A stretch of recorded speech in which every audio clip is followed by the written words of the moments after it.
no ar com mais um podcast Bora Viver BSB e eu tenho a honra de receber aqui nos estúdios da Prod Cumaru, Pablo Vares, que está em turnê aqui por Brasília, né, Pablo? Mais uma vez, sempre feliz de estar aqui na capital. E, deixa eu apresentar aqui o Pablo, para quem não conhece. É muito difícil alguém não conhecer o Pablo, né? Mas vamos lá. Músico, compositor, produtor e diretor musical, natural do Uruguai, radicado no Brasil desde 2012. Já percorreu diversos estados do Brasil, apresentando dezenas de espetáculos e trabalhando com mais de 15 companhias de dança flamenca. Correto? Correto, já faz alguns anos que eu acho que eu te mandei uma coisa que está desatualizada, tudo certo, só ando mais afastado do meio da dança, assim. Ah, verdade. Porque trabalhei realmente muitos anos com a escola que eu venho do flamenco, com um Sim. estilo musical bem particular, né? Sim, que acho que a gente fez uma entrevista já tem 1 ano e 2 meses, Sim. eu acho que a gente conversou, né? Assim, pessoalmente a primeira vez. Mas é isso mesmo. Acho que pessoalmente tirei uma fotinho com você, assim, você não me deu muita moral, mas tudo bem. Eu fiz uma selfie com ele, não me deu muita moral, viu, gente? Pablo, deixa eu te perguntar, vamos falar um pouco sobre a tua origem e trajetória. Como foi sair do Uruguai e se naturalizar brasileiro? Nossa, uma pergunta muito ampla. Como foi, em que sentido, assim? Como foi o trâmite? Foi muito complicado, a adaptação, enfim. Não, tem vários aspectos em termos Você é muito novo, né? Tem o quê? 35, não sei. Novinho. Tu tem mais que de 12 anos? Não, em 2012. No Brasil faz 13 anos que eu estou aqui. 13 anos. Como foi essa você acordou e disse assim, eu vou me naturalizar brasileiro? Foi divertido, até porque, sendo gringo, eu tive que me apresentar à seleção do serviço militar. Isso foi uma situação meio inusitada, assim. Eu falei, velho, nem no meu país eu tive que servir, agora só falta ir morar no exterior para ter que ir pro exército. Afortunadamente, eles parece que não estavam precisando de novos recrutas, aí o cara me perguntou se quer servir, aí eu falei que não, e por causa da miopia me dispensaram. Mas foi uma aventura e tanto, hein? Fora do Uruguai, aqui no Brasil, é um país maravilhoso. Sim.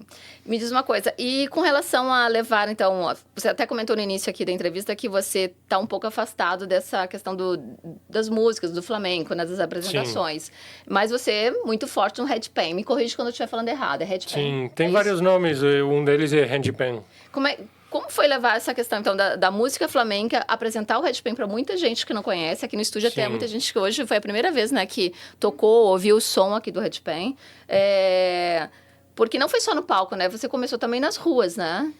Eu toquei muito tempo nas ruas, ao todo 12 anos de atividade, mas mais intensamente um período de maior atividade nas ruas foram os primeiros 3 anos no Rio de Janeiro, 2012, 13 e 14.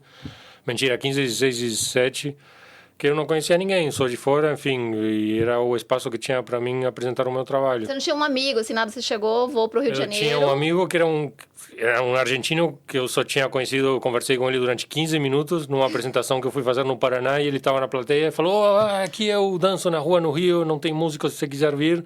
Olha. Falei, por que não? O pior que pode acontecer é eu ter que voltar para casa. E eu conheci ele assim, já... E aí, onde que vamos trabalhar? Vamos lá no Largo do Machado. Foram grandes aventuras, né? Aventuras e desventuras. Mas maravilhoso, o Javier é um cara genial. Começou pelo Rio de Janeiro, então. A tua experiência, conta um pouquinho sobre essa tua trajetória em festivais internacionais e também na televisão, né? Que você teve grandes passagens também pela televisão, né? Sim, inclusive a primeira vez que fui para a Globo, que foi no programa do Luciano Huck, foi por estar tocando na rua. Assim, eu nunca fui convidado a um programa de televisão desses de grande porte. Assim, eu já fui no Caldeirão do Huck, fui no Caldeirão do Mion, fui no programa da Fátima Bernardes, fui no Tamanho Família, gravei músicas para o Big Brother, sempre em termos de músico, acompanhante de algum outro artista que estava indo lá. E no caso aí me ligaram da produção do programa. Imagina eu botando a caixa de som nas costas para ir tocar na rua e me chamando da produção do Luciano Huck e falei, velho, isso é golpe, só pode. Muito bom. Aí era isso, acontece que um dia tem vários pontos, né, que a gente trabalha nas ruas, e aí tinha um deles muito bom que é na frente do shopping do Leblon. E acontece depois que eu fiz o trabalho e tudo mais, eu perguntei, gente, de onde que vocês pegaram meu contato? Aí ele me falou, porque estavam fazendo um programa da terceira idade, com talentos de idosos, assim, e tinha uma senhora de 90 anos do interior de São Paulo que ia cantar música espanhola. E não tinha ninguém para acompanhar ela, porque ninguém sabia tocar esse estilo, assim, a música particular, e queriam alguém que fosse, assim, que tivesse propriedade para tocar aquilo. Aí o produtor musical daquela época do programa saiu perguntando para todos os outros produtores da Globo, cara, você conhece alguém que toca música flamenca? Você conhece alguém? Você conhece alguém? E aí um falou, eu vi um cara tocando lá na rua, na frente do show. Eu peguei o contato dele porque ele tinha um captador no violão, não sei quanto. Deixa eu ver aqui, aí me passou o meu contato. Que loucura. E eu nem sabia quem era o cara que veio falar comigo, né? Também isso que é muito louco das ruas, que a gente nunca sabe quem que tá ali. Aliás, isso acontece em todo qualquer lugar, né? Por isso eu acho que a gente sempre tem que levar à frente no nosso trabalho. Essa até era a minha próxima pergunta. O que é para você importante? Qual a importância da arte de rua como forma de democratizar essa cultura toda, né? Eu acho que você é uma referência hoje nessa questão também, né? Que honra se posso representar, então, essa nobre arte, porque a arte de rua é uma profissão nobre, milenar, que existe pelo menos que a gente tenha registro escrito desde os tempos do Império Romano. O primeiro registro sobre artistas de rua aparece num encontro da Igreja Católica, onde eles estavam tratando de diversos assuntos, e um deles eram os jograis, que eram verdadeiros artistas de rua da Europa medieval. E olha que interessante, porque os jograis foram os primeiros cronistas da história oral. Se hoje temos jornalismo ou qualquer tipo de meio de comunicação em massa, é graças aos artistas de rua. Na época dos reinos medievais, não tinha como se comunicarem entre eles. Então, muitas vezes, a nobreza contratava esses jograis, que eram verdadeiros andarilhos, que iam apresentando suas artes em espaços públicos e se sustentavam com aquilo. Muitas vezes em grupos como se fosse um circo ambulante. E eles faziam de tudo, desde declamar poesia e fazer teatro, malabarismo. E às vezes os nobres contratavam justamente para eles espalharem as notícias do que tinha acontecido. E aí eles faziam poesias e músicas e ficavam contando isso nos reinos, sabe? Tipo, a música do rei fulano que conquistou a terra tal. Tanto que uma das peças literárias mais estudadas na literatura espanhola é El Romance del Cid Campeador, que é um poema épico enorme assim que a gente estuda na escola e que é nada mais e nada menos do que isso. É uma poesia sobre o Cid, que era um guerreiro cristão lutando contra os moros na época das guerras santas, né? Como que se chama em português? Enfim... Guerra Santa mesmo, né? Aquilo Guerra Santa. E, enfim, mas tudo isso para... As cruzadas. Exatamente. Mas tudo isso para enaltecer justamente o papel dos artistas de rua ao longo da história da humanidade. Ele já tem uma origem muito nobre, contribuindo para a humanidade, trazendo esse meio de comunicação entre os povos. E hoje mantém, eu acho, essa nobreza também, seu propósito importante, já que a arte de rua... ele oferece livre acesso à arte, cultura e entretenimento para todos, né? Qualquer um. Tanto que muitas vezes acontece isso. Eu tenho um estilo muito particular de tocar até violão, que é meu instrumento, né, principal. Toco violão flamenco. Aí agora toco handpan. Agora, a partir de ontem, foi a primeira vez que eu toquei ao vivo o hurdy-gurdy, a viola de roda, que é um instrumento medieval. Então eu levo coisas que a maioria da população nem conhece, nem ouviu falar. E para mim é normal, porque eu gosto de música instrumental, sempre ouvi, sempre assim, conheci há muito tempo esses instrumentos, mas galera na rua, direto me para e fala, nossa, nunca vi alguém tocar violão assim, o que é isso? Flamenco, nossa, Flamengo, mas isso é o time, né? Mas não sei o que, kkk, aquela história toda. Então no Instagram, como você falou, aqui no estúdio, eu acho que ninguém tinha visto ainda o handpan. Então, direto nos shows, sempre penso, quem já viu ao vivo? Cara, sempre a minoria. A não ser que seja uma apresentação em espaços holísticos e tal, que aí é mais conhecido. Eu já vi você ano passado, aqui no Clube do Choro, tocando também violão. Sim. Que foi incrível. Tão lindo quanto, assim. Foi uma das coisas que me chamaram muita atenção. Porque a gente não estava preparado, na realidade, né? Para assistir você tocando o violão. Então, foi muito diferente, assim. Que legal. Foi lindo. Me diz uma coisa, qual a importância...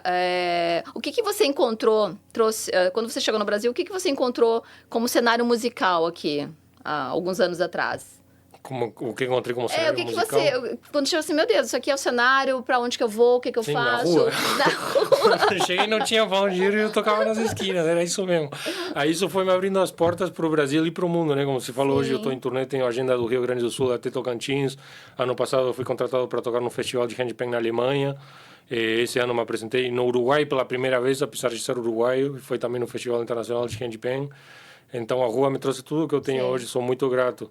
E a cena musical que encontrei foi essa e rapidamente as pessoas viram o diferencial na minha arte e foram me chamando para outros espaços também.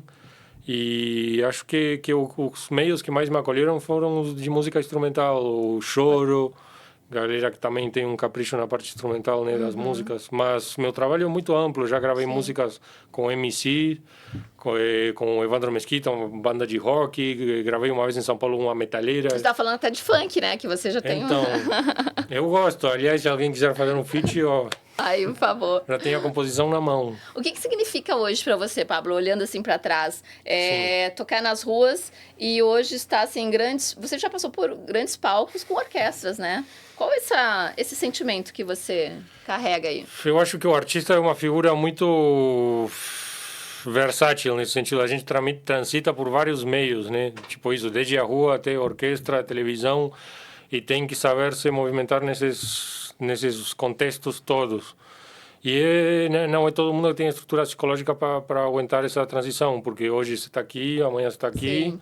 E para mim, hoje em dia, minha vida, na real, por incrível que pareça, não é muito diferente de quando eu tocava na rua, não. Porque continuo sendo um artista independente, eu mesmo gerencio minhas redes sociais, que 240 mil seguidores só no Instagram não é fácil, velho. Aí ter que lidar com os haters, com os lovers, que às vezes são piores que os haters, com os jornalistas também, galera ficando de olho em cima de você para ver se você coçou o nariz com a mão esquerda ou a direita para falar bem ou mal de você. Quero falar muito sobre isso também com você. Então, é uma pressão que nem todo mundo aguenta e hoje em dia a minha vida é isso. Eu mesmo agencio minhas redes, agencio meu trabalho, eu fecho meus shows, marco minha agenda, fecho toda a logística das minhas viagens. Então, a mesma coisa. Antigamente eu saía todo dia, pegava a caixa de som, 20 quilos nas costas, ia tocar na rua. Hoje é a mesma coisa. Eu carrego 3, 4, 5 instrumentos, pego o busão, Brasil inteiro. E então é muito semelhante, na verdade. É verdade. E como é para você hoje se tornar referência nacional nesse instrumento? É muito louco até ouvir essas palavras, porque o instrumento eu comecei a tocar 2 anos atrás. É recente? Sim, eu tenho... Mas hoje você tem você tem patrocinadores hoje que tem sua marca, né? Inclusive esse instrumento que eu trouxe aqui é o meu instrumento signature, é o Paulo Vares, modelo que a gente desenvolveu em parceria com a Andromeda Handpans de São Paulo. Então, isso só tem 2 anos, imagina, é uma loucura. Por isso é uma história que sempre gosto de contar nos meus shows também, o contraste entre hoje ter meu instrumento, ser chamado para tocar com caixinha em euros na Alemanha, tudo pago. E eu era aquele rapaz que estava tocando na Carioca, na esquina da Confeitaria Colombo, com um violão quebrado, que uma vez aconteceu, meu violão caiu, quebrou o tampo. Eu só não tinha dinheiro para mandar consertar, quanto se eu tivesse, eu não podia deixar o meu violão com o luthier. Então eu tive que tocar com o meu violão quebrado durante 3 meses. Antes de poder consertar ele, e hoje ter isso, tanto a Andrômeda quanto os outros patrocinadores de instrumentos, como a PHX Instrumentos, a Liolani Kumo Ukulelês, a Teia Mágica de tambores xamânicos, ver tanta gente apoiando e acreditando no meu trabalho é muito emocionante para mim. Espero que sirva de inspiração para quem está aí em casa, talvez tocando um instrumento quebrado também, ou tendo que fazer as coisas do jeito que dá. Mas hoje você tem uma identidade artística, né? Principalmente com esses apoios também, com o seu, é claro, com o seu talento, né? Enfim, não adianta também ter um instrumento desse se você não tem talento também, né? Sim, eu acredito que veio por causa do talento, sim. Enfim, foi o que E as grandes marcas vieram até você através do seu talento, e o que me sustentou desde que eu estava na rua. Ou seja, a princípio ninguém nunca precisava me dar nada. Assim, eu estava só mostrando ali a minha arte com o chapéu aberto e as pessoas foram, no começo, deixando as moedinhas, depois as notas, depois os convites para televisão, para rádio, para gravação. Hoje, convites para ir para a Alemanha. Tudo acontece na rua, né? Tudo acontece na rua, isso é muito bacana. E na pandemia, que foi um momento muito forte para os artistas de rua, né? Porque a gente simplesmente não podia fazer nosso trabalho, eu tinha que fazer de qualquer jeito. Eu acho que muita gente reverteu para as redes. E para mim, as redes sociais, que é justamente o ponto de inflexão quando eu comecei a trabalhar mais online, foi na pandemia, quase que por obrigação. E uma dinâmica muito parecida, porque é a mesma coisa, você bota lá os vídeos, você nunca sabe quem está do outro lado assistindo. As pessoas vêm, vão, você abre uma live. E teve um convite também para gravar as músicas que eu gravei para a Biblioteca Musical da Globo, que tocaram até no Big Brother 22, foi através de uma live no Instagram. Ali. Tava tocando, aí entrou um produtor que também tinha ficado sabendo de mim, por fulano, me engano, falou: pô, cara, que incrível seu violão, não sei o que, eu quero fazer umas gravações, me chama depois no DM. Tu acha que não só as ruas, mas nessa época da pandemia, com as redes sociais, enfim, você teve uma visibilidade também maior nas redes sociais, de certa forma? Sim, com certeza. Acho que deu um boom, assim? Sim, total. Quando bateu a pandemia, eu tinha 8 mil seguidores e caindo. Aí eu comecei a trabalhar mais, postar os vídeos tocando, falando do flamenco, não sei quanto, e aí o negócio, eu acho que os próprios as pessoas que estão por trás dessa estrutura toda queriam que as pessoas pudessem, enfim, trabalhar mais através disso e o meu trabalho cresceu. Qual é a tua visão hoje entre equilibrar tradição e inovação, né? Com relação à música, assim, não sei, eu acho que você vem do Uruguai, acho que tem uma cultura muito de tradição, né? Assim, eu venho também do Sul, a gente é muito tradicionalista, né? E eu ali é do ladinho, né? A gente é parceiro ali, Uruguai. Tudo igual. Então é tudo igual. Mas diferente. Toma chimarrão. Mas toma chimarrão. É igual, mas é diferente. Sim, não é a mesma coisa mesmo, assim. Você estava perguntando como foi vir para o Brasil. Meu primeiro choque cultural foi no Sul. Eu E sei. olha que isso, quem olha de fora fala, nossa, é a mesma coisa. Não que choque é. cultural é esse? Aí quando fui no Rio de Janeiro, nossa, aí foi outro. Você sentiu isso lá com os gaúchos, lá? Falando da minha terra aqui. Senti. É Eu bem sinto. diferente, né? Eu sinto muito. Eu tentei morar no Sul, eu tô aqui há 23 anos. Eu tentei voltar o ano retrasado pra lá, fiquei 30 meses e não consegui mais me adaptar. Porque eles me viam como... Já alguém de fora. De fora, totalmente fora. A gente acaba virando do mundo, né? Exatamente. Pegando Então, assim, lugar. eu não conseguia nem resgatar as amizades antigas, era muito louco isso, e as pessoas se fechavam mesmo pra mim. Então, não abriam as suas casas mais. Então, eu peguei o primeiro avião e voltei. Então, claro, mas eu insisti 30 meses, tá? Sim, 30 meses é bastante coisa. Muito! Você foi realmente... Eu chorava, sofria muito. Então, eu sentia essa diferença. Então, por isso que eu te pergunto, porque mesmo a gente sendo ali vizinho, sul do Uruguai... Tem essa eu barreira. falei choque cultural, mas não necessariamente negativo, só por diferença mesmo, assim, falta de eu conhecer os costumes e eles conhecerem meu jeito, e aí a gente vai tendo que se adaptar, mas eu sou muito grato ao Rio Grande do Sul, a todo o Sul, Paraná, Santa Catarina, hoje em dia, onde o meu fluxo maior de trabalho, esse ano, por exemplo, eu já fui 4 vezes para o Sul, já tenho data marcada de novo em outubro. Santa Catarina você vai bastante, né, que eu fico olhando nas suas redes sociais. Isso começou lá. Ano passado, em 13 anos no Brasil, nunca tinha nem tocado em Florianópolis, e agora do nada estou indo... Assim, direto ali, Floripa, né? Eu vejo. E muito Florianópolis e agora o sul de Santa Catarina também. Você trocaria o Rio de Janeiro para Florianópolis? Então, estou considerando. Eu tô achando que sim, né? No Rio de Janeiro praticamente não trabalho. Ano passado fiz 2 shows no Rio de Janeiro. Esse ano eu só fiz 2. Sério? Tem mais um marcado no final do ano. Eu vou lá só para relaxar. Eu acho muito da vibe Santa Catarina, ali Floripa, aquela região muita ali. Gente me fala isso. Eu no começo eu ficava com um pouco de receio porque eu já morei no sul, né, durante 3 anos, que é mais um motivo pelo qual eu sou muito grato. E eu tenho essa sensação de que até geograficamente no mapa do Brasil ele fica muito lá no final do caminho. Então, como eu tenho agenda até de Tocantins e eu faço tudo de ônibus, é puxado. Mas ali, tu estando ali em Floripa, acho que tu consegue essa sul, Sim, já conseguiria Brasília... fazer Curitiba, São Paulo, de São Paulo vir para cá, Brasília, Goiás, aí já vou para Tocantins. Eu te falo porque eu fiquei lá uma temporada, lá uns 6 meses, justamente por ficar mais fácil esse deslocamento, assim, para vir para o sul, para vir para Brasília. Eu acho, estrategicamente, você que está rodando o Brasil, eu acho que é bem interessante. Não, assim, não, o que a gente quer é que você vá para Floripa, né? Mas podia morar aqui no Cerrado. Direto, sempre que boto essas enquetes no story, assim, será que eu deveria morar aqui ou lá? E a galera fala muito forte de Brasília. Vem pra Brasília. Tem um público maravilhoso também, sempre que vim. Meu maior público até hoje foi em Brasília, na verdade. Lotada, não é, gente? Lotada. O segundo show no Clube do Choro lotou a casa, 400 ingressos vendidos, mandaram gente embora, assim, porque não tinha mais como entrar. Foi muito emocionante para mim, pela minha trajetória. E a gente já tem show marcado para o lançamento do meu primeiro disco, em 17 anos de trajetória na música. Vai estar dia 13 de novembro no Clube do Choro. Aqui? Olha, que bacana. Estaremos prestigiando, com certeza. O disco já está lançado nas plataformas de forma digital, então quem quiser ouvir aí em casa está no Spotify. Perfeito. Vamos falar agora sobre esse lado sombrio da fama, né? Bora. Sobre os hates e preconceitos, enfim. Sobre esses ataques que... de vez em quando acontece, né? Nas redes sociais, no teu Instagram. Sim, de vez em quando, todo dia. Todo dia. Mas sabe o que é muito legal? Que você fez do limão uma limonada, que eu acho muito bacana. Que você criou até no seu Instagram, que fica lá, né? Salvo. Sim, eu fiz um destaque. Essas brincadeiras sérias, tá? Essas brincadeiras muito sérias. Sim.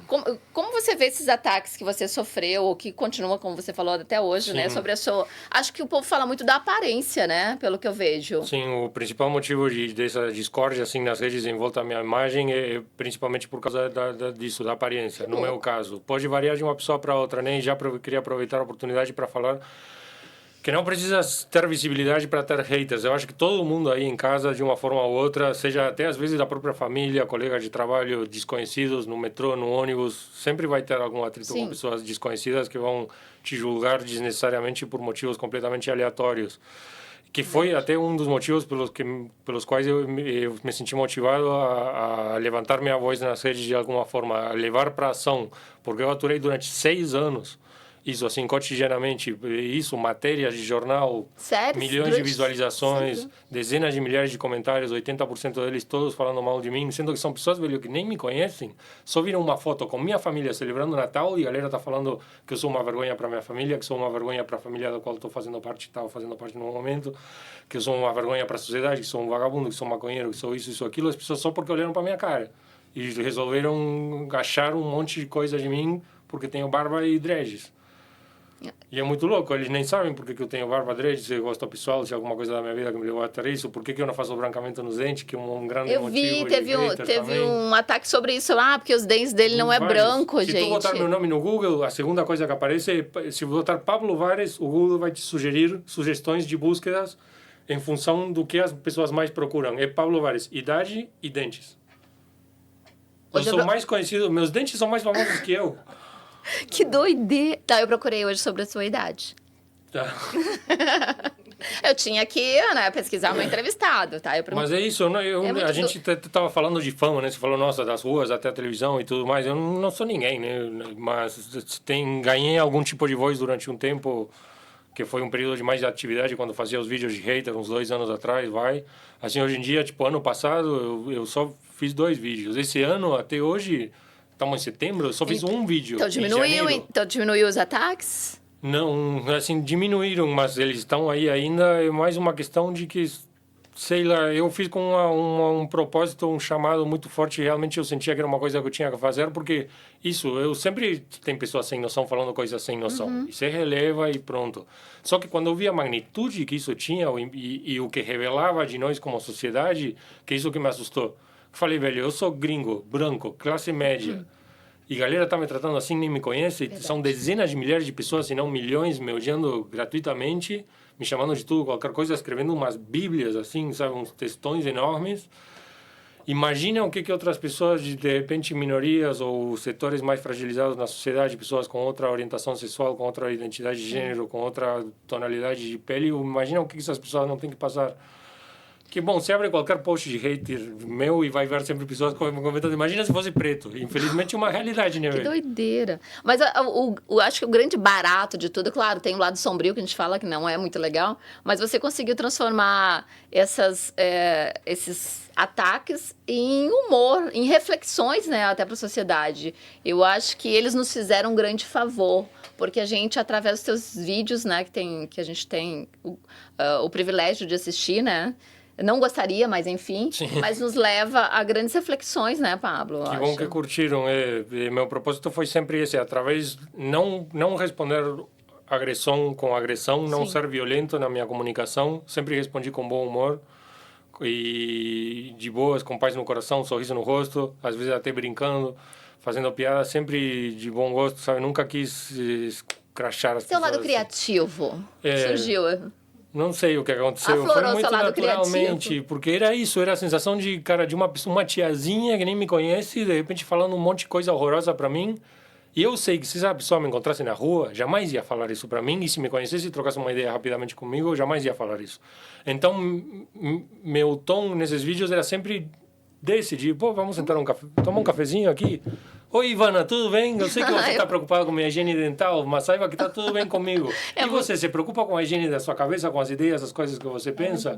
E o que impacto que isso pode ter na outra pessoa? Porque você nunca sabe o impacto que suas palavras podem ter no outro. Hoje em dia, a gente vê nas redes sociais, tem gente cometendo suicídio ao vivo no Facebook, às vezes, sabe? Você pensou em se esconder em algum momento ou recuar, sabe, disso? A gente sabe que você enfrentou, mas não, qual foi o seu primeiro sentimento, assim? Vou recuar, vou aceitar? Não, a primeira vez que eu vi isso, tipo, que saiu uma matéria que eu vi a quantidade que eu falei, nossa, velho, foi forte, assim, tipo, sabe, aquela sensação, por isso eu sentar aqui, peraí, não é possível. E aí, respirei fundo e pedi conselho, e aí todas as pessoas que tinham visibilidade mediática, ou que trabalhavam com marketing digital, ou com, enfim, todo mundo falava que era para ignorar. Falei, então tá, então vou ignorar. Durante 6 anos ignorei até que falei, velho, não é possível, vamos continuar ignorando a mesma coisa que policial e ignorar ladrão. Então, não, o cara vai ladrar, vai matar mesmo, deixa ele matar. Você sofria muito com isso? É a mesma coisa, então vamos deixar as pessoas falarem merda e pessoas passarem por problemas terríveis de saúde mental, levarem até o extremo de, por exemplo, disso, de tirarem a própria vida. Quanto tem, cara? Isso a gente já está amplamente documentado, que isso tem um impacto muito forte no outro, sabe? As coisas que a gente fala pro outro. Fala muito sobre nossos padrões sociais, né? Eu acho, né? Sobre essas abordagens, essas... Então, que chamar a atenção pro ridículo que é as pessoas se tratarem desse jeito, porque você entra no ônibus e não tem as pessoas gritando umas para as outras, tira aí sua gorda, não sei o quê, olha aí, veiaco, senão como que você não tem vergonha de sair fora de casa com essa cara de feio que você tem? As pessoas não falam essa coisa. Gente, ele nem é feio, né? Ele é lindo, ele é gatinho. Obrigado, que bom. Gente, ele é gatinho demais. Então, corta essa parte, tá? Mas, brincadeiras à parte, se talvez uma das coisas que me deu estrutura psicológica para lidar com isso foi o fato de que, durante muitos anos, o preconceito que as pessoas tinham de mim era o oposto. Era, olha, que bonitinho você, o Mauricinho, o playboy, porque durante a minha vida toda eu era barba feita, cabelo curto, e eu já trabalhei de modelo, assim, já fiz uns bicos de modelagem para marca em Curitiba, fizemos uma ação maravilhosa para uma marca de joias aí com o Vitor Salvaro, e no Uruguai direto, me chamaram para um desfile em Punta del Este, que eu não pude fazer porque eu já estava morando no Brasil, enfim, mas eu acho que todos esses anos, sempre as pessoas me falaram, nossa, que bonito que você é.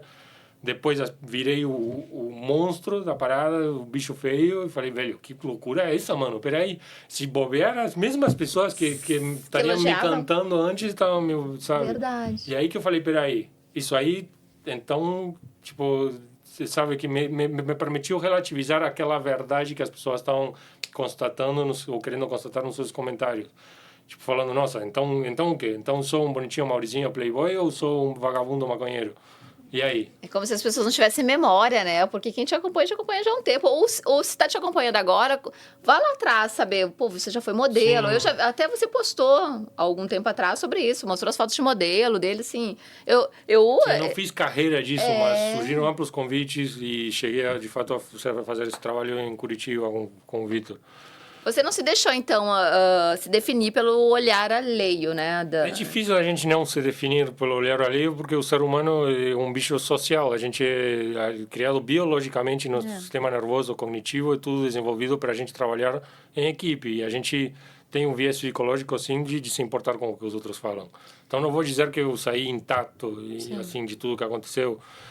Mas isso, tentei relativizar, talvez pelo meu background, assim, do que tinha acontecido na minha vida. Eu falei, não, velho, o que é isso? E tentei levar ação para tentar, de alguma forma, melhorar a sociedade.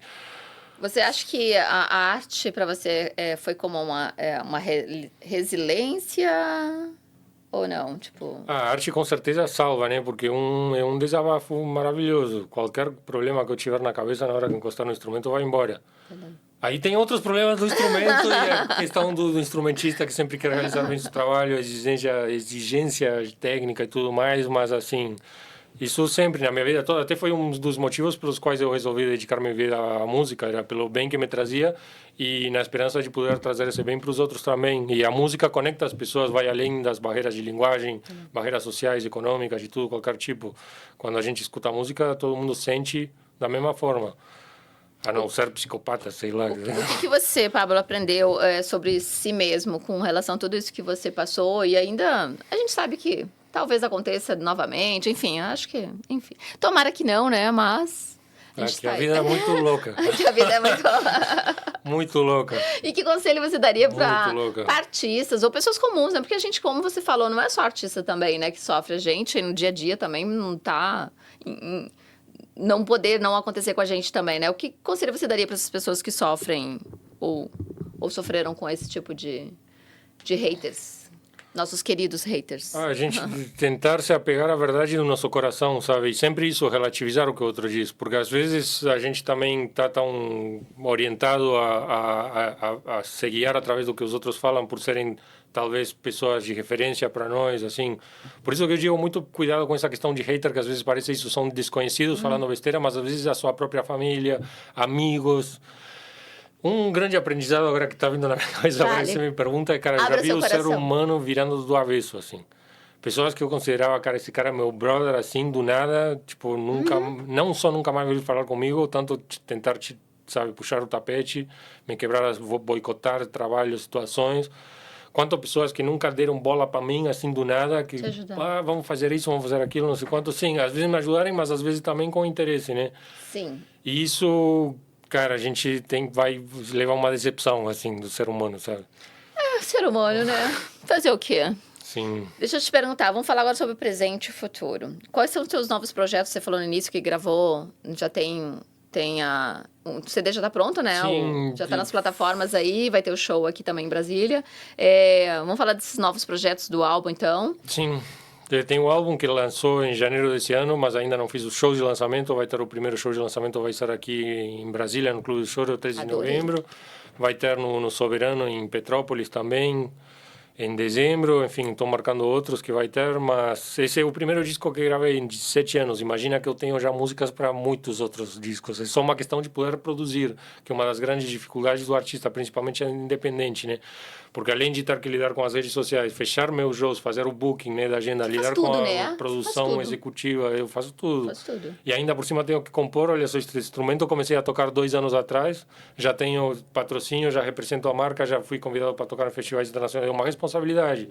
Já tenho um show de 1h30 com 3 handpans que eu toco diferentes, até 2 ao mesmo tempo. Eu vi esse show no Clube do Choro. Então, foi 2 ou 3 lá? Foi 3. Nossa, foi uma loucura, Não, gente. no Clube do Choro foram 2. Foram 2, né? É que esse ano eu apresentei no Instituto Cervantes, que pela primeira vez esse projeto com os 3, que é o show completo só de handpan sem violão. Essa tua apresentação com os 2 duplas, assim, foi muito louco, gente. Vocês têm que assistir, tá? Vai fazer de novo no Clube do Choro? Com os 2? Provavelmente, que como o show de lançamento do disco de violão, eu não vou dar tanto ênfase no handpan, mas provavelmente eu trago 2 para poder. Foi lindo também. Porque é uma performance muito legal de se ver assim, porque se um já é legal, imagina 2 ao mesmo tempo. A gente ficava hipnotizado, assim, foi muito louco aquilo. Que legal. Mas então, nesses 2 anos eu já fiz muita música, já tenho material para 2 discos, inclusive já comecei a produzir meu primeiro disco de handpan em abril do ano passado, até agora não consegui terminar, nem de editar, nem de gravar todos os convidados de instrumentos melódicos que vai ter. Enfim, é uma batalha constante. Então, meus planos para o futuro é isso, poder lançar todo o material que já compus, poder gravar, produzir, lançar, continuar expandindo a minha agenda de trabalhos ao redor do Brasil, que já chegou do Rio Grande do Sul até o Norte, mas espero, por exemplo, chegar no Nordeste, que ainda não tive a oportunidade de levar meu trabalho, assim como continuar expandindo minha carreira internacional. Ano passado fui para a Alemanha, esse ano para o Uruguai, espero poder ir para outros lugares também. Surgiram convites na Itália, na França, em Portugal, só que ainda ninguém fechou, né? Que já é longe, aí tem a questão de passagem, toda uma logística. Você tem, além do patrocínio o apoio para o seu instrumento, você tem outros apoios, patrocínios ou não? Tenho, sim, o apoio da TTL Transportes, que faz a ponte Montevideo-Porto Alegre, que sempre apoiou a minha arte e me permite me dar o presentaço de poder visitar a minha família cada vez que eu vou tocar no Rio Grande do Sul, dar um pulo lá. Que se não fosse eles, talvez eu nem veria a minha família tão seguido. Sim. Eles moram lá, né? Seu pai, sua mãe e meus irmãos, todos somos 4 irmãos. Tem um deles que mora na Europa. Todos eles são músicos ou não só você que... Todo mundo toca alguma coisa, mas profissionalmente sou o irmão mais velho e eu, o caçula, fomos que resolvimos fazer disso o nosso trabalho. E é muito incrível, é uma história muito louca. Porque ele tem 10 anos a mais que eu e ele foi embora do Uruguai quando eu era pequeno ainda. E a gente nunca tocou juntos. E as nossas carreiras são muito diferentes. Os 2 somos músicos profissionais, mas ele é primeiro contrabaixista da Orquestra Sinfônica da Fundação Gulbenkian, morou 15 anos na Suíça, fez mestrado, doutorado, não sei quanto, tudo de música. Ele foi CDFzão. E eu fui tocar na rua no Rio de Janeiro, assim. Seus pais são músicos, então, alguém na família? Da onde veio essa... Meus pais sempre incentivaram. Minha mãe é artista plástica, meu pai é psiquiatra. Então, um psiquiatra, mas eu mais louco que qualquer paciente, assim. Muito bom. E então eles sempre incentivaram, assim. Minha mãe toca piano, violão. Minha primeira lembrança musical era minha mãe, eu voltar da escola, assim, e minha mãe estar tocando piano. Meu pai sempre gostou de também, ele, na época, eu lembro, eu era criança, ele estava tocando clarinete, em casa tinha violino, violoncelo, tinha um monte de instrumento. Todos os irmãos passamos por aula de violino quando éramos crianças. Eu não vinguei porque preferia assistir desenho. Não vinguei. Muito bom. Me diz uma coisa, o que a gente pode esperar de você para os próximos anos, assim, fora esse lançamento que a gente já tem aqui em Brasília? E eu estou muito feliz porque você está em turnê aqui, né, pelo nosso quadradinho e arredores também. Você vai para Goiânia. Você vai para Goiânia, né? Ontem você trocou no Infino, que é uma casa super conhecida aqui de Brasília. Nossa. Amanhã você vai tocar... Hoje é quinta, sexta-feira ele vai tocar na Casa Baco, né? Que vai ser muito bacana Sim. também. Pena que nosso podcast vai ao ar depois, mas ok, fica aí. Fica acompanhando as redes sociais, né? Pra ver quando... Vai ter outra, certamente. Não é a primeira vez que eu venho pra Brasília. E eu amei, assim, eu falei... Quando eu vi que ele tava por aqui, eu falei, não, gente, preciso fazer o convite pra ver se o Pablo aceita. E na hora você aceitou, foi, olha... Muito feliz de ter me convidado, cara. Muito feliz de você estar aqui, de assim. Contar a minha história. O que a gente pode esperar de você para os próximos anos, então? Surpresas. Você já vem pela minha história que eu sou maluco, né? O cara vem do Uruguai, que supostamente, nossa, um paraíso na América Latina. O que ele foi fazer? Tocar na rua no Rio de Janeiro. E aí, tantos anos dedicados ao violão flamenco, joga tudo pela janela para tocar nave espacial. Aí, cara, você tá maluco? Você não vai mais tocar violão, você vai perder sua técnica. Eu falei, mano, isso aí tem caldo. Né? Disco voador. Aí eu resolvi me dedicar. Agora, semana passada, eu comecei a tocar a viola de roda, que é um instrumento medieval, assim, que eu pretendo também poder levar à frente com qualidade. Ontem foi minha primeira apresentação com ele, que fiz uma música só, mas enfim. Então, sei lá, cara, tudo pode acontecer. Qual mensagem que você gostaria de deixar, assim, registrar aqui, para incentivar as pessoas, enfim, ou sobre tudo que você já passou? Tanto que falamos dos haters, né? A gente gosta, às vezes, de botar a culpa no outro, mas às vezes nós mesmos somos os primeiros a se dar um tiro no pé. Se comparando, às vezes achando que nosso trabalho nunca é bom o suficiente, que fulano é melhor, que não sei o quê, ou que eu não posso porque eu não nasci no lugar certo, cara, faz acontecer. O lance é você fazer acreditar no seu trabalho e botar para jogo, porque o não você já tem.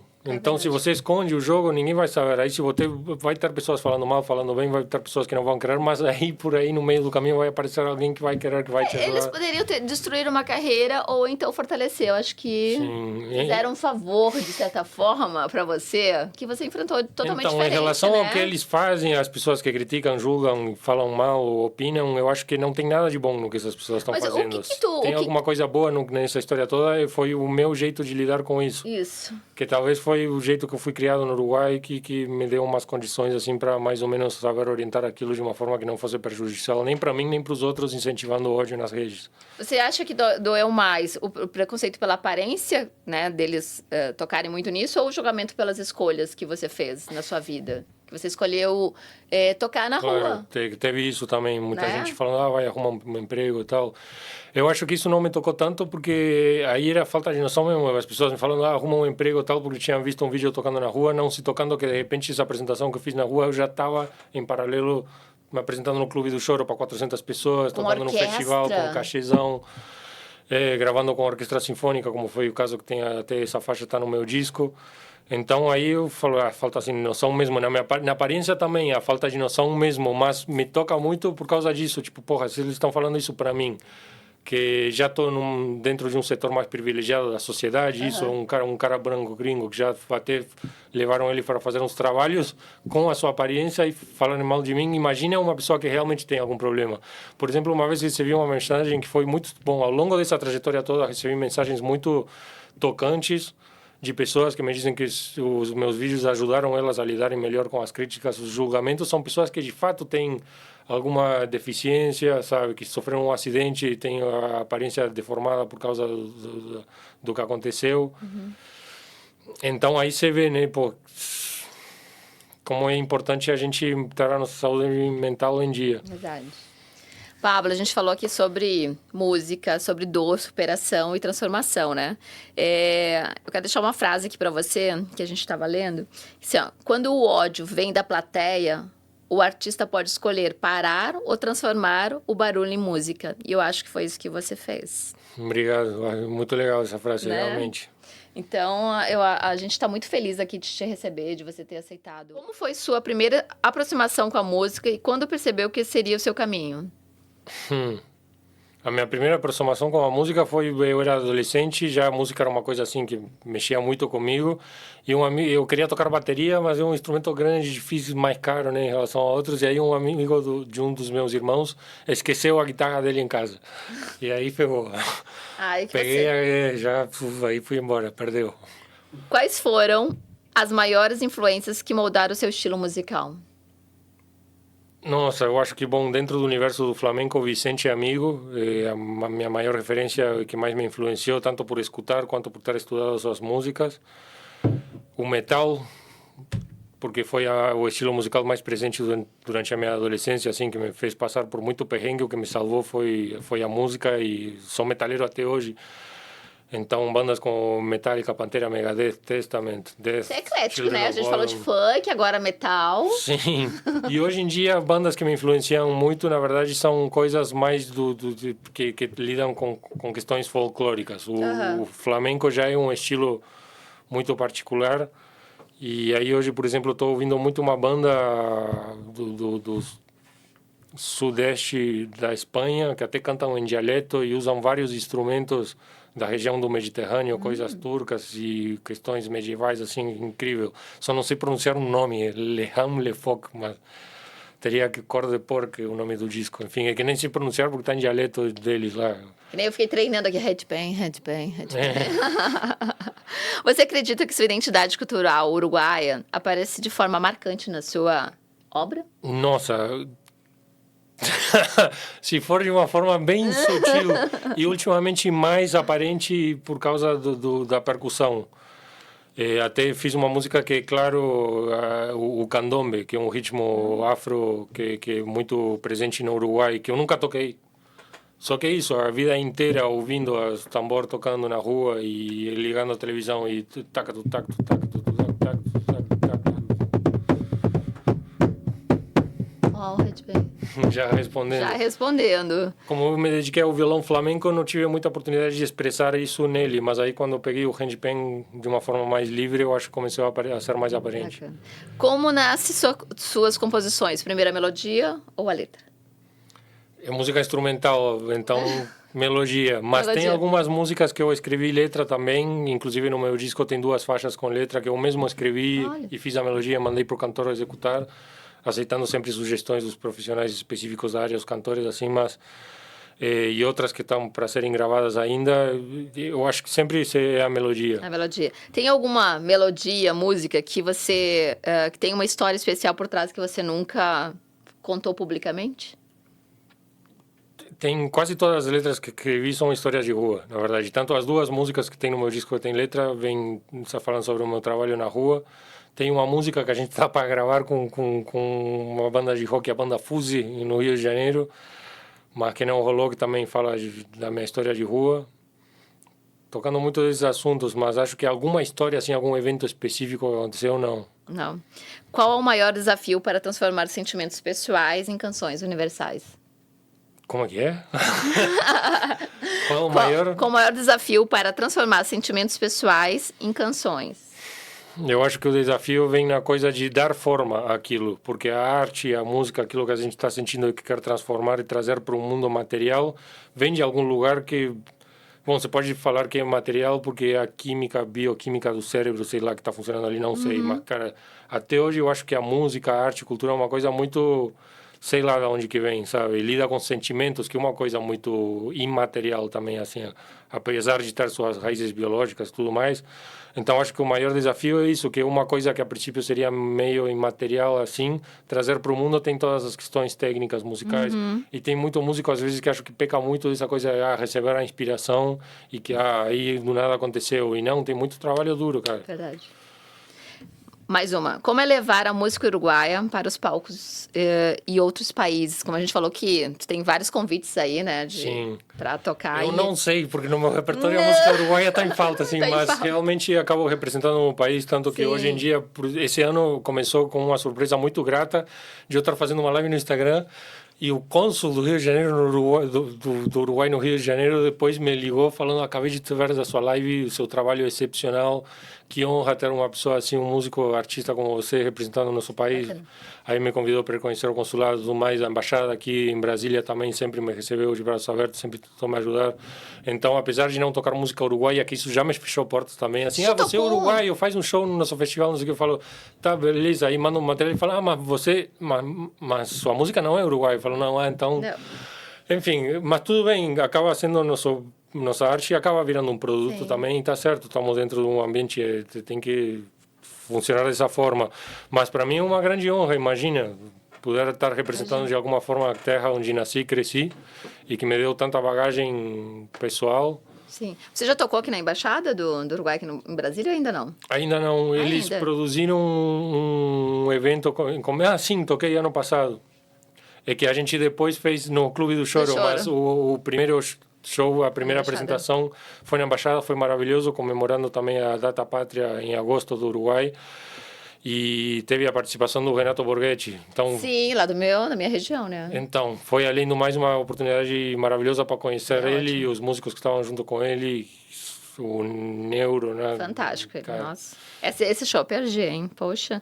Me diz uma coisa, como você já tocou fora, na Europa, enfim, você sentiu diferença do público da Europa com o aqui da América Latina? Você sente? Sim. Tem diferença? Mas a primeira coisa que eu queria falar é que o público brasileiro é maravilhoso. Eu acho que o maior preconceito que tem de artista de rua vem de artista mesmo. Não tem essa de que, porque na rua, na Europa é maravilhoso, aqui, cara, desculpa a palavra, mas vai se fuder. Mano, vai se fuder, cara. Existe, aqui pra galera que tá assistindo, existe, vai me dizer, um palco mais maravilhoso que você estar tocando no pôr do sol no Arpoador, velho? Não. Não tem lugar mais grandioso que você estar tocando com dois irmãos lá atrás, o sol se pondo atrás. Cara, sinto muito, assim. Então, que lindo estar tocando nas ruas de Berlim. Que linda a Torre Eiffel no Paris, velho. Mas, para mim, Brasil, a vida toda. Verdade. Até pela minha história, tipo, eu fiz a minha carreira a partir de tocar na rua na América Latina. Então, assim, é possível, sim. É legal, sim. É bacana, sim. Você não precisa ter que pegar uma passagem de avião para puta que pariu para tocar na rua, não. Para levar a sua arte em frente, sabe? Então, isso às vezes até já dá para ver que eu fico meio revoltado. Ele tá bravo, Foi mal, eu não sou tão calmo quanto pareço nas redes sociais. Ele tá bravo. Se eu fosse tão calmo assim, eu teria ignorado os haters, né? Eu não sou tão calmo assim, desculpa. Mas, não, mas a Europa é legal também. Tem a sua valorização da arte, mas, nossa, cara, América Latina, a gente tem a música no sangue, velho. Verdade. Que parcerias musicais internacionais você sonha realizar? Tem esse sonho? Muitos, sei lá. Já tive uma oportunidade pela qual eu sou muito grato, que foi o Daniel Casares, que é um dos maiores violinistas flamencos da atualidade. Ele fez uma participação no meu disco. Por quê? Porque ele teve anos atrás, em 2017, teve no Rio de Janeiro, tocando o concerto de Aranjuez com a Orquestra Sinfônica Brasileira na Catedral, lá na Candelária. E por acaso a gente se encontrou e ele me viu carregando a caixa de som nas ruas e tal. E aí ele ficou assim, ele sempre se mostrou gente fina e tal. Enfim, isso levou a uma amizade e respeito mútuo pelo nosso trabalho. Ele, no caso, eu acho que admirou a minha garra de estar querendo fazer flamenco na América Latina na rua e se dispôs a fazer essa participação no meu disco, que foi muito legal. E hoje em dia, não sei, cara, tem tanto artista, se fosse tocar com a ver... É difícil, né? Essa pergunta sempre é difícil. Porque esse é um momento que você tem que ter a resposta na ponta da língua e você vê que não tem. Você é um trouxa. Porque sempre fazem, né? Eu, geralmente, quando tem um artista aqui na entrevista, eu sempre faço. Stastoni. Eu quero tocar com Stastoni. Olha, fica a dica aí. Qual foi o momento mais difícil da sua trajetória até agora? O momento mais difícil da minha trajetória. O momento mais desafiador que eu tive foi no meu primeiro trabalho numa produção incrível. Eu estava tocando na rua e me convidaram para participar de uma peça de teatro. Aí eu fiz o processo de seleção, tudo passei. E aí que eu fui conhecer que se existe um ser mais fudido que artista de rua, é ator de teatro. A gente já trouxe um ator de teatro aqui. Me compadeço pela sua raça, velho. E ao mesmo tempo admiro a sua raça, porque tem que ter raça mesmo para fazer acontecer. Ele tinha que conhecer o Iano, né, aqui de Brasília, o nosso artista, né? Nossa. Ensaiar 3 meses todo santo dia sem receber, como assim? É verdade. Acho como que assim? Vocês iam dar liga que o Iano faz. É por isso que também isso leva a várias reflexões sociais, né? Por isso que a arte também é tão elitizada no Brasil, porque você só faz quem pode, mano. Como que você faz para abrir mão de todo o seu trabalho durante 3 meses, sem saber se vai receber, e depois apresentar com um elenco de 20 e tantas pessoas na bilheteria, que tem que ser baixa para ser popular, cara, é uma coisa louca. Mas então, o momento desafiador foi esse. Aprovei, passei na seleção, comecei a participar desses ensaios, só que isso eram ensaios muito intensos, das 2 da tarde às 10 da noite, todo santo dia, às vezes no sábado, domingo também. Não tinha tempo nem para tocar na rua mais. Daqui a pouco eu tive que entregar o lugar onde eu estava ficando, não podia pagar mais o aluguel. Aí eu aceitei, como eu já trabalhei na construção civil no Uruguai, aceitei fazer a pintura de um apartamento em troca de poder ficar hospedado lá. Só que era um apartamento que tinha sido invadido, não tinha absolutamente nada. Dormia no chão, num colchão inflável que alguém me presenteou. Eu comia uma vez por dia. Acordava de manhã, ficava o dia a manhã inteira pintando até a dar hora de ir para o teatro. Aí eu ia caminhando de Botafogo até o Jardim Botânico, no Rio de Janeiro, se alguém conhecia uma caminhada. Carregando o instrumento, eu levava 2 garrafas PET na minha mochila para carregar água lá, porque não tinha água no apartamento. E, enfim, isso foi desafiador, não só para mim, quanto para todos os músicos que víamos de um fundo mais independente. Tinha artistas globais no elenco, e para eles tudo bem, de repente não ganhar por aquilo. Eles já sabem, eu vou fazer teatro para me divertir. Mesmo eles estão ganhando um cachezão, assim, porque o nome dele no projeto vai trazer bem, então eles vêm com um cachê que para quem vem da arte independente é muito legal. Assim, eles já fazem de um jeito, tipo, despretensioso em termos financeiros. Mas, no caso, tínhamos 6 músicos, que éramos músicos independentes, que víamos da rua, de tocar na noite e tal, e foi um período desafiador para todos nós. Assim, eu não fui o único. Teve cara vendendo instrumento, teve pessoa indo morar com a família, voltando para a sociedade, assim, foi bem difícil. Então, o período mais desafiador foi esse, que eu tive que acreditar mesmo que aquilo que eu estava fazendo ia me dar algum retorno lá para frente e que eu estava fazendo de coração, sabe? Linda a sua trajetória, viu? Obrigado. Emocionante. Então, eu tento que serve de inspiração para alguém, então eu fico feliz, porque como eu falei, quem sou eu na fila do pão, né, cara? Estamos todos nós aqui batalhando para... Verdade. Pablo, se você não fosse músico, o que você estaria fazendo hoje? Além de pintar a parede. Então, cara, eu sou um cara que tem várias... Esse foi uma das maiores dificuldades, escolher o que fazer na vida, porque eu tinha aptidão para várias coisas. Meu primeiro trabalho foi dando aula de física num cursinho. Olha. Aí eu já fiz trabalho braçal, de trabalhar na construção, já fiz músico, assim, coisas muito... Então, sou bom de exatas, bom de humanas, bom de ralar. E então, hoje em dia, não sei, minha segunda paixão é o esporte. Antes de ganhar dinheiro com música, eu ganhei dinheiro com esporte. Na verdade, eu vim para o Brasil para dar aula de Muay Thai em Campinas. Eu dava aula em 5 academias, cheguei a levar lutador para o ringue. Só que aí que eu vi as dimensões do país, eu falei, caraca, o Brasil, olha só, será que eu quero bater e apanhar a vida toda? Ou vou tentar levar a minha arte em frente? Aí, enfim, a história... Pra gente encerrar... Sim. Porque o papo tá muito bom. Eu tô gostando. Você tá gostando, papo? Demais. É muito bom, né? Que bom, vocês estão gostando porque eu tô falando sem parar. Porque eu também falo sem parar, né? Já viu? Que mensagem você espera deixar pra quem escuta suas músicas? Eu acho que a música, como qualquer, é uma linguagem, né? Conecta as pessoas, no caso, uma linguagem que conecta as pessoas através do sentimento, e como toda linguagem é uma forma de comunicação, como toda forma de comunicação só acontece quando tem emissor e receptor. Então, na verdade, a minha música, quem vai fazer é a pessoa que está ouvindo. Eu não posso saber. A pessoa vai se emocionar, se vai ficar feliz, triste. Eu acho que tem que servir o propósito que vai servir para aquela nesse momento, assim. Então, vamos encerrar esse papo de hoje. Por mim, a gente ficava conversando aqui até amanhã. Enfim, encerrar com o que a gente emociona, então, com música. Bora. Também. Obrigada mais uma vez, Pablo. Gratidão. Sempre que você estiver aqui pelo nosso quadradinho, por favor, não deixe de passar aqui. Muito obrigado. Obrigada. E vamos encerrar com música, gente. Faz um trechinho. Vamos, por favor. O microfone é seu. Deixa eu pensar aqui.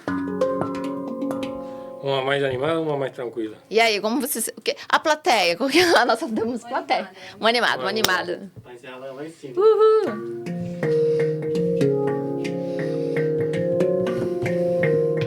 Essa música se chama Vai na Fé. Vai na Fé, boa.